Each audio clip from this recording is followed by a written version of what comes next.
بسم اللہ الرحمن الرحیم۔ السلام علیکم ناظرین، آج ہم اسپند کے بارے میں جانیں گے۔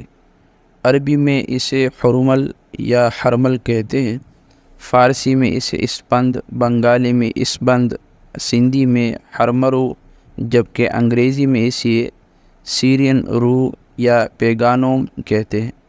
ایک خودرو بوٹی ہے، 2 سے 3 فٹ اونچی۔ اس کے تخم بطور دوا مستعمل ہیں۔ اس کے تخم دانہ رائی کے برابر ہوتے ہیں۔ ان بیجوں میں 3 الکلائڈ دریافت ہو چکے ہیں: ہرمین، ہرملین اور ہرملول۔ الکلائڈ کی مجموعی مقدار میں ہرملین 2/3 حصہ ہوتا ہے۔ رنگ دانہ سیاہ، بو تیز اور ناگوار، ذائقہ بدمزہ کسیلا، مزاج گرم تیسرے درجے میں، خشک دوسرے درجے میں۔ مقدار خوراک 2 ماشا سے 4 ماشا تک۔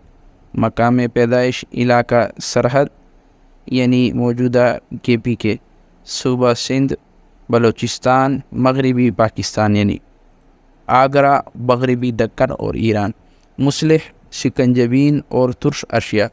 افعال و استعمال: مسکن، مقوی باہ، مسمن بدن، منفس بلغم، کاسر ریاح، مسہل اخلاط غلیظہ۔ مدر بول و حیض ہے۔ اس کی دھونی درد دانت اور دفع نظر بد کے لیے مفید خیال کی جاتی ہے۔ ٹونوں اور ٹوٹکوں میں اکثر مستعمل ہے۔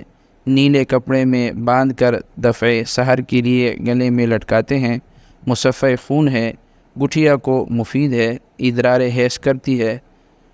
حرمل کے بیجوں کا صفوف 4 رتی سے 1 ماشے تک سوئے کے جوشاندہ یا عرق کے ہمراہ دن میں 3 بار کھلانے سے خون حیض کھل کر آ جاتا ہے۔ سردی کی بیماریوں مثلا فالج، لقوا، نسیان، عرق النساء وغیرہ کے لیے نفع دیتی ہے۔ علاوہ ازیں دمہ اور کھانسی میں سینے اور پھیپھڑے کو گاڑھی رطوبتوں سے پاک کرتی ہے۔ اسپند کے بیجوں کو تخم السی کے ساتھ پیس کر شہد میں ملا کر مرض دمہ میں چٹاتے ہیں۔ آنتوں کی ریاح کو تحلیل کرتی ہے۔ بدن کو فربہ کرتی ہے۔ بلغم غلیظ کو مسہل ہے۔ بلغم غلیظ کی مسہل ہے۔ دماغ اور دیگر اعضاء کو گرم رکھتی ہے۔ اس کو زیادہ تر تقویت باہ کے لیے استعمال کرتے ہیں۔ روغن زیتون میں جوش دے کر کان میں ڈالنے سے بہرا پن مٹاتی ہے۔ اس کی قوت 4 سال تک باقی رہتی ہے، نیز یہ غیر سمی یعنی زہریلا نہیں ہے۔